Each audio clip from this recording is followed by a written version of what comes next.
All right, I believe we have Susan Elliot here now. Is that correct? Yes, she's here, Judge. It's going to be complete. All right, bring her around. Shannon Elliot. Judge, I've got Shannon Elliot here.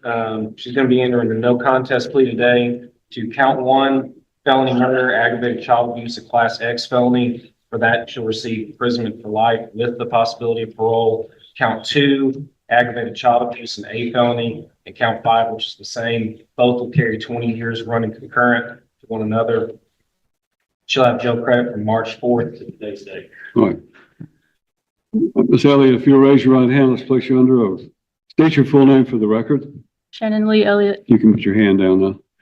Ms. Elliott, you're here today charged with a number of very serious crimes, including felony murder, aggravated child abuse, and aggravated child abuse for involving torture. It has been indicated that you have agreed to enter a plea of no contest, but have you seen or been shown a copy of the charges against you and talked it over with your lawyer, and you and Mr. Vaughn discussed the range of punishment you're facing as well as any possible defenses you might have? Yes, sir. Well, it's indicated that you want to enter this plea of no contest or nolo contendere. That simply means you understand what the state's evidence is going to be. You're not going to admit you did anything wrong, but you're not going to deny it or contest it. And the state will then tell me what their evidence would be if this case went to trial, and I'll use that factual basis to find you guilty of these charges according to this agreement. Do you understand that? Yes, sir. Do you understand, however, that you have a right to plead not guilty to all charges and to have a speedy and public trial by jury? Yes, sir. Do you understand that if you went to trial, you would have the right to have a lawyer and to have one appointed, as I've done with the public defender? Yes, sir. Do you understand that if you went to trial, you and your lawyer could confront that you would be presumed to be innocent until such time, if ever, the state proves your guilt beyond a reasonable doubt to the satisfaction of all 12 jurors, and their verdict will have to be unanimous before you could be convicted of anything? Do you understand that if you went to trial, you and your lawyer could confront and cross-examine every witness the state called to testify against you, and you could bring in your own witnesses by the use of a subpoena? Yes, sir. You understand that you would be presumed to be innocent. At trial, you would not have to testify or prove anything, and no inference of guilt would arise because you did not testify at your own trial. Yes, sir. Do you understand that if you went to trial and you were found guilty of a crime, you could appeal the conviction and the sentence imposed to the Court of Criminal Appeals and have a lawyer appointed to help you with that appeal? Yes, sir. Do you understand that by entering this plea of no contest, you're waiving your right to a trial and to an appeal? And all I'm going to do is approve what your lawyer has worked out, which, as was pointed out, means that you will be sentenced on first-degree murder to life in prison with the possibility of parole. And then you will also have 20-year sentences on these other 2 cases as well. You understand that? Yes, sir.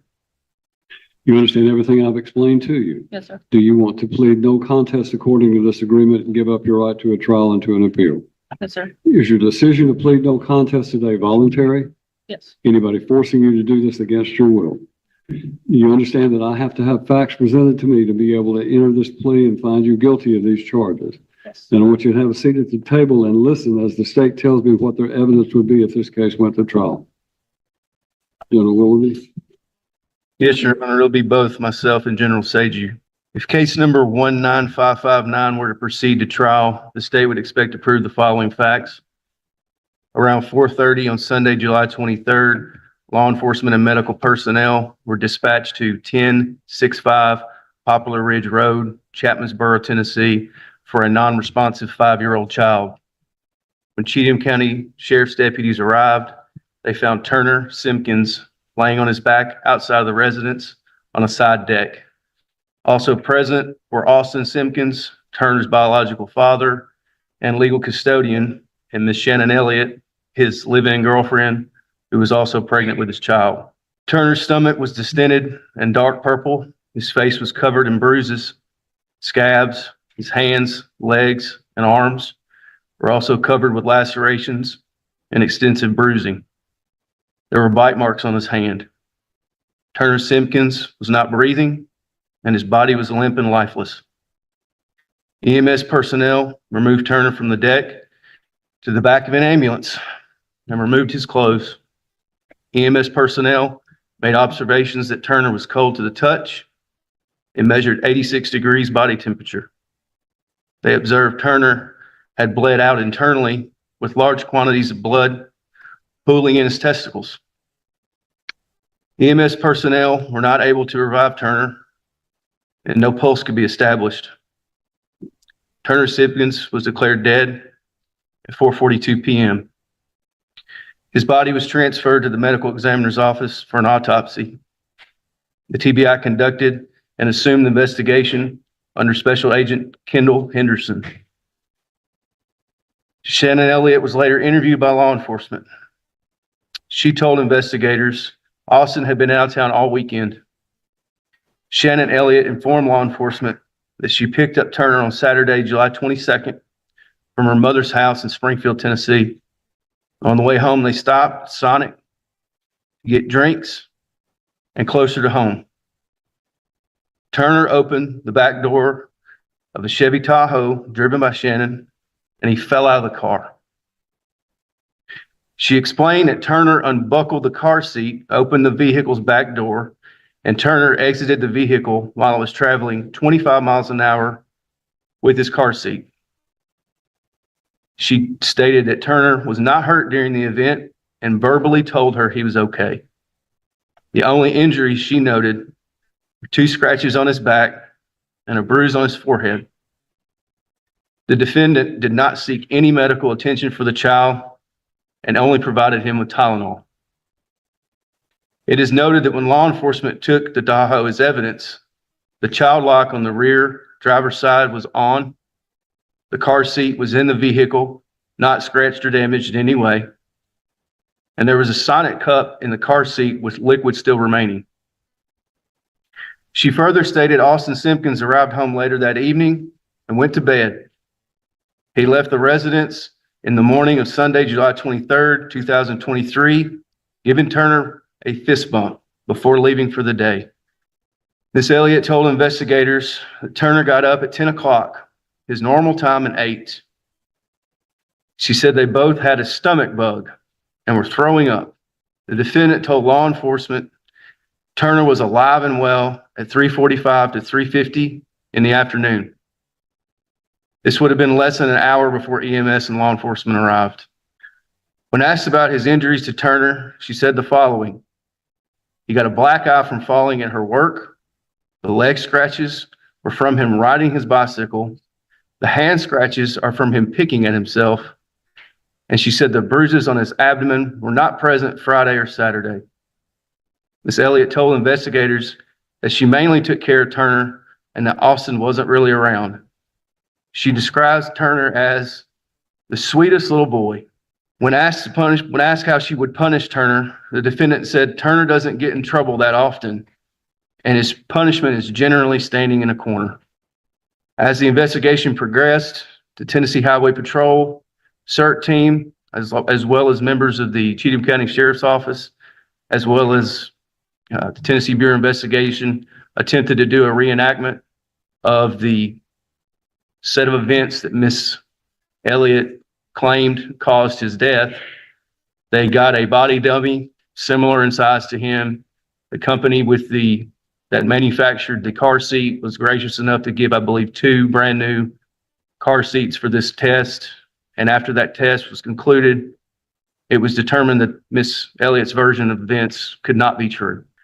Also, during the course of the investigation, law enforcement learned that the defendant was employed at an automotive repair shop and that she often took her own 5-year-old son and the victim, Turner Simpkins, to work with her. The TBI was able to retrieve surveillance video from outside of the employment May 2nd, 2023 through July 19th, 2023. That's a 79-day time period. Multiple special agents and the Tennessee Bureau of Investigation watched every moment of the videos retrieved. The videos revealed that over the course of those dates, when Shannon Elliot was at work with Turner Simpkins, she repeatedly physically abused Turner Simpkins. She did this often with her own child nearby. There's no documented evidence of violence toward her own child. All of the systematic physical abuse on video is directed only at Turner Simpkins. The TBI agents documented every time the defendant struck, hit, punched, slapped, kicked, bit, strangled, or threw Turner Simpkins on video. They also documented the time Turner Simpkins spent in a very small bathroom attached to the office without the lights on, sometimes for hours at a time. General Sagi will now take the rest of the facts. She will start with a very small sample of what these videos show, but it's important to note this is only a couple of days and a couple moments. It's nowhere near the entire 79-day time frame. Your Honor, of the 79-day time period that the Tennessee Bureau of Investigation watched these videos, they spent 1,896 hours going through those videos. 43 days on the videos show Shannon and Turner. I'm going to read 3 different days of the documented abuse as cataloged by the TBI from watching the actual surveillance videos. On May the 3rd at 1 o'clock, Shannon and Turner remain on the couch. At 1:07:31, Shannon can be seen talking to Turner, and then she throws her phone at him. She drapes his blanket over him. She gets up to work and returns to the couch at 1:14:40. Shannon goes to the restroom, and then Turner uses it just after her. Turner exits the bathroom, and Shannon assists in pulling his pants all the way up. At 1:28:13, Shannon can be seen directing Turner to watch the TV. She hits his knee with her phone and confiscates his books before draping his blanket over him again. She again begins directing him to watch TV at 1:31:33. She positions him on the couch, lifting him up by his upper arms. At 1:32:13, Shannon gets off the couch and hits Turner with the side of her fist in the head on the way back to her desk to answer the phone. She returns to the couch and continues to direct him to watch TV. At 1:32:58, she punches him in the abdomen area. She punches him again in the abdomen area. She punches him in the abdomen once more. Then approximately 5 more times before getting up to answer the phone at 1:33:36. She concludes her phone call and walks back to the couch, aggressively adjusting Turner on the couch before punching him twice in the abdomen with her left hand, and then again with her right hand. She punches him 4 more times with her right hand and then hits him with her left hand. At 1:35:43, Shannon lays back on the couch, lifts her leg into the air, and kicks down on Turner, causing him to bounce upward from the couch. Turner is visibly crying and directed to the corner. Turner is holding his abdomen, and Shannon summons him to her. She speaks to him for a few seconds and directs him back to the corner at 1:36:22. While Turner is in the corner at 1:38:34, she flicks him in the eye. She grabs him by the jaw and brings her face close to his and stays in this position for several seconds before kneeing him in the abdomen, lifting him off the ground by his right arm and putting him on the couch. Turner is crying and writhing in pain. He sits up on the couch at 1:39:36. She begins directing him to watch TV before punching him in the abdomen. She smacks him and begins strangling him. She strangles him for 30 seconds, his face visibly turning red. Once she releases him, she kicks him in the face twice. Turner is now on the opposite end of the couch, and Shannon is in the middle of the couch. She drags him by his legs towards her, blocking him from being seen by the camera. She appears to squeeze his throat with her left hand for several seconds before releasing. Turner is directed to go to the corner again, and as he is getting off the couch, she kicks him in the abdomen with her right leg. Turner is visibly crying very hard and clutching his chest and abdomen. Turner goes into the corner at 1:41:39. At 1:42:50, Shannon grabs Turner by the throat and lifts him off the ground, carrying him into the bathroom in the air. They remain out of sight until Shannon exits the bathroom at 1:49:17. Turner exits the bathroom shortly after pulling his pants up. Shannon positions Turner on the couch. She checks him over, appearing to look for injuries, and goes back into the bathroom. She mops the floor of the bathroom and sits back on the couch at 1:51:15. She talks to Turner briefly before tossing his water bottle at him. At 1:53:35, Shannon directs Turner to watch TV before kicking him in the face. She kicks him in the face again before directing him to get to the corner, kicking him once more on his way off the couch. Shannon gets off the couch at 1:54. She hits Turner in the back of the head with her hand. Shannon changes the TV channel and walks towards her desk, hitting Turner again in the back of his head while his face is in the corner. She turns around and walks back towards him, kneeing while he is still standing in the corner. She knees him again in the abdomen causing him to fall to the ground on his knees. She knees him again, this time holding him up by his arms. At 1:55:49, Shannon lifts Turner's hoodie to look at his stomach. She directs him back to the couch at 1:56:15. She leans over from the opposite side of the couch and bites his hand. She aggressively turns him inward towards the back of the couch. At 1:57:55, Shannon gets off the couch and readjusts Turner before smacking him. She sits back on the couch and lifts her leg up before kicking him again at 1:59:06.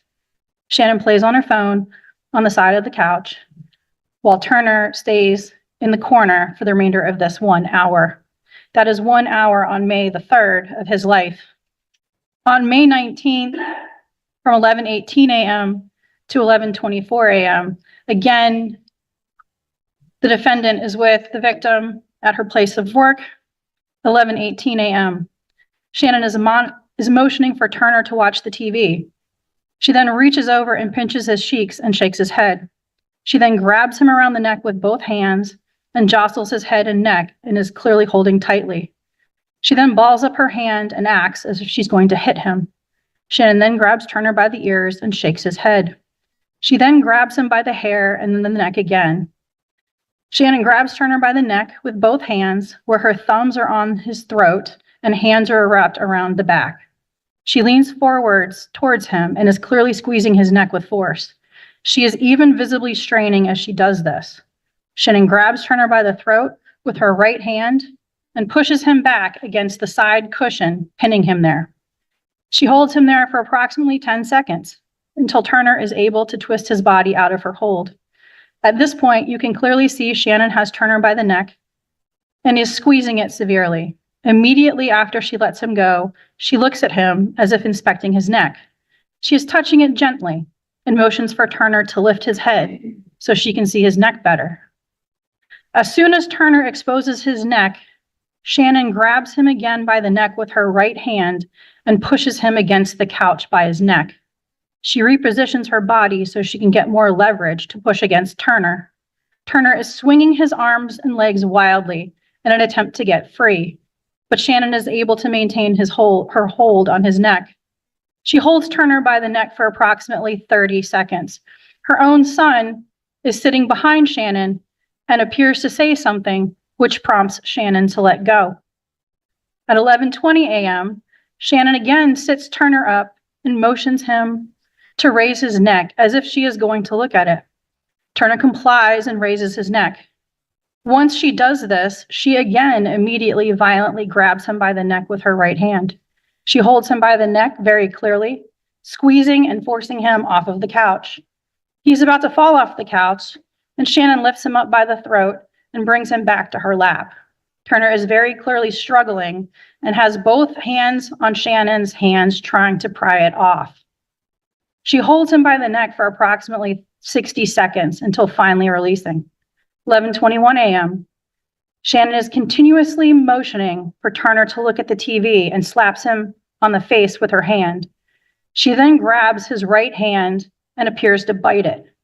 At 11:22, Shannon grabs Turner by the head with both hands and appears to be sticking her thumbs in his ears on both sides and squeezing. She again motions for him to look at the TV and grabs him by the neck with her right hand on the back and her left hand on the front. She holds him there for approximately 15 seconds. 11:23 a.m.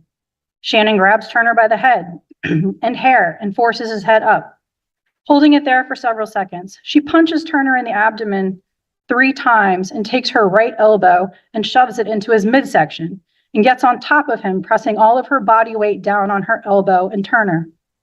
She then holds Turner by the neck and throat area with her left hand for several seconds and then punches him in the chest area twice and once in the face. 11:23 a.m. Shannon is pointing towards the TV and then hits Turner in the face with her right hand. She then grabs his hand violently by the top of his hair and forces his head back while pointing at the TV. 11:24. While still holding Turner by the hair on the top of his head, Shannon begins to shake Turner's head violently. She releases and then grabs it again, shaking violently. She does this 2 more times. Shannon motions for Turner to get up and to go to the bathroom, which he does with the light off. And Judge, on July the 12th, 2023, just a few days before Turner's death, at about 5 p.m., Shannon is again in her place of business with Turner. Shannon exits the bathroom at 5:02, and her face appears red. She opens the bathroom door again, but it appears that Turner is also opening the door from the inside. Shannon speaks to Turner for a second and appears to be looking for something before she takes a seat on the couch. Turner exits the bathroom at 5:12, and Shannon reaches for his face, grabbing his jaw and neck and looking over him, appearing to check for injuries. She takes his mask off and looks at his hair. At this point, Turner Simpkins is now going to Shannon Elliott's work with her while wearing a mask of a comic book character that covers his face and all of his bruises and injuries. She takes his mask off and looks in his hair, brushing his hair with her fingers. She places his mask over his face and shoves him out of the bathroom doorway. Turner puts his shoes on and stands and waits, adjusting his mask. He goes back into the bathroom where Shannon is at 5:14, and she exits soon after. He exits the bathroom, and his entire face is bruised. She directs him to move his face around, checking again for injuries. He goes back into the bathroom. She walks into the front office, closing things down. Turner exits the bathroom. He grabs his backpack, and Shannon uses a flashlight on her phone to look at his face just before she hits him in the face again with an open hand, knocking off his mask. Turner puts the mask on awkwardly over his face, grabs the blanket he vomited on earlier, and they exit the building on the interior camera. On the exterior camera at that time, Shannon opens the door for Turner and he gets into the car. Shannon has gotten to the driver's seat, but it gets out and opens Turner's door again.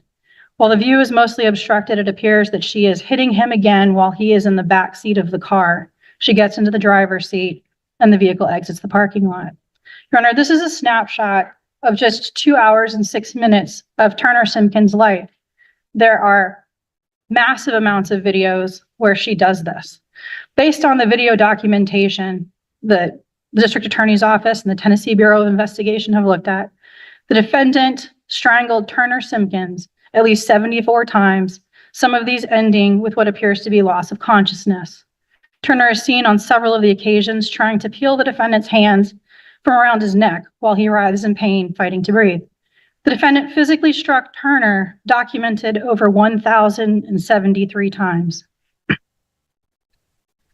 An autopsy of Turner Simpkins was performed on July 24th, 2023, lasting 2 days and producing over 800 images of the injuries.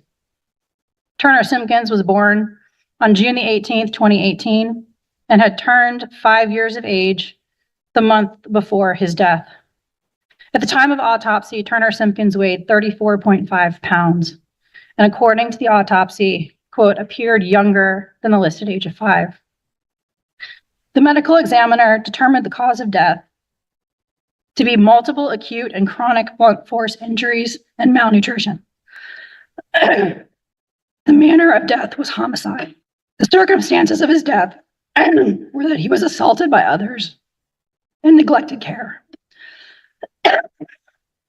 Specifically, the pathological findings, the injuries to the child,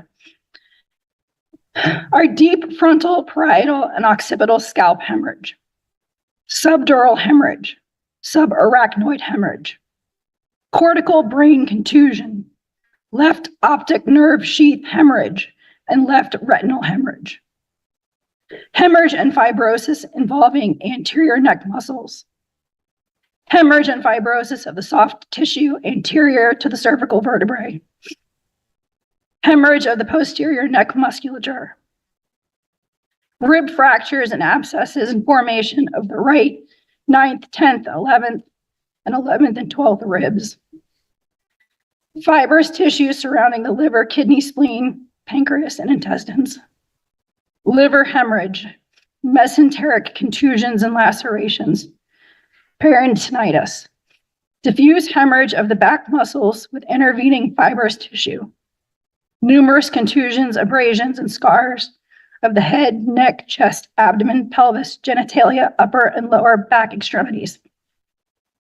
He was underweight and had elevated vitreous urea nitrogen. The medical examiner concluded autopsy findings are significant for blunt force injuries of various stages of healing of the neck, chest, abdomen, pelvis, genitalia, extremities, and back. Body mass index is significant for an underweight male child, 14.8 kilograms. After review of available investigative information, autopsy examination, microscopic analysis, video surveillance review, medical record review, and toxicologic analysis, it is my opinion that Turner Simpkins, a 5-year-old male, died as a result of multiple acute and chronic blunt force injuries and malnutrition, a component of asphyxia, such as manual strangulation and/or suffocation, cannot be ruled out. TBI Special Agent Kendall Henderson met with experts in pediatrics and child abuse who confirmed that the injuries presenting on Turner and his cause of death are consistent with the actions captured on video committed by the defendant, Shannon Elliot. The experts discredited the story by the defendant telling law enforcement how Turner Simpkins received his injuries by falling out of a vehicle. They determined the injuries were consistent with child abuse and torture. Therefore, the documented actions of the defendant, Shannon Elliot, rose to the level of aggravated child abuse of a child under age 8 by physical injury and torture, and the first-degree murder of Turner Simpkins, wherein her abuse and torture caused that death. Your Honor, this did happen in Cheatham County against the peace and dignity of Turner Simpkins in the state of Tennessee. Ms. Elliott, you've now heard the state's version of the events in this case, and you've heard the recitation of those facts. I'm not asking that you agree with those facts, but do you understand that's what the state's evidence would be if this case went to trial? You still wish to plead no contest? Are you satisfied with your attorney's services? You feel like Mr. Vaughn has done a good job of representing you competently? Mr. Vaughn, do you know of any reasons you should not enter this plea? No. Anything further from the state? Yes, Your Honor, the state would like to thank the Tennessee Bureau of Investigation, the Tennessee Highway Patrol, and the Cheatham County Sheriff's Office and EMS, and all of the individuals who assisted on this case. All right, so noted. Then, based upon the plea of no contest, Ms. Elliott, I find you guilty of count 1, felony murder, sentence you to life in prison. Count 2 of aggravated child abuse of a child under 8 years of age, I sentence you to 20 years in Tennessee Department of Corrections as a range 1 offender. That's a 100% service before you can be eligible for parole. Count 5, you're found guilty, sentenced to 20 years as a range 1 offender that will be served as well as 100% release eligibility. These counts are all concurrent with each other, and we know for a fact that you're going to serve 20 years without being able to be released or even consider it normally a life sentence that's even eligible for parole. You have to serve at least 51 years. Based on what I've heard today, it's unlikely, in my opinion, that you're ever going to see the outside. Based upon what happened to this child. It's one of the most, I've sentenced people to life in prison and other more serious situations in the form of a death penalty case that I've had, and I've never heard more horrific statement of facts in my entire life. Nor have I heard anything that I can imagine what this child went through. So I'm sentencing you to life in prison, and it's my hope that you will serve that for the rest of your life. That is the judgment of the court. Thank you, Judge. This case is a heartbreaking reminder that the truth often comes down to evidence, not excuses. Investigators didn't rely on assumptions. They relied on surveillance footage, forensic analysis, medical experts, and the physical evidence that told the story Turner Simpkins could no longer tell himself. The sheer volume of documented abuse left little room for doubt, leading to a life sentence, and one of the most emotional reactions we've seen from a judge. Cases like this show why facts matter in a courtroom, and why evidence remains the foundation of justice. But what do you think? Does a life sentence provide justice for what happened to Turner, or should the punishment have been even harsher?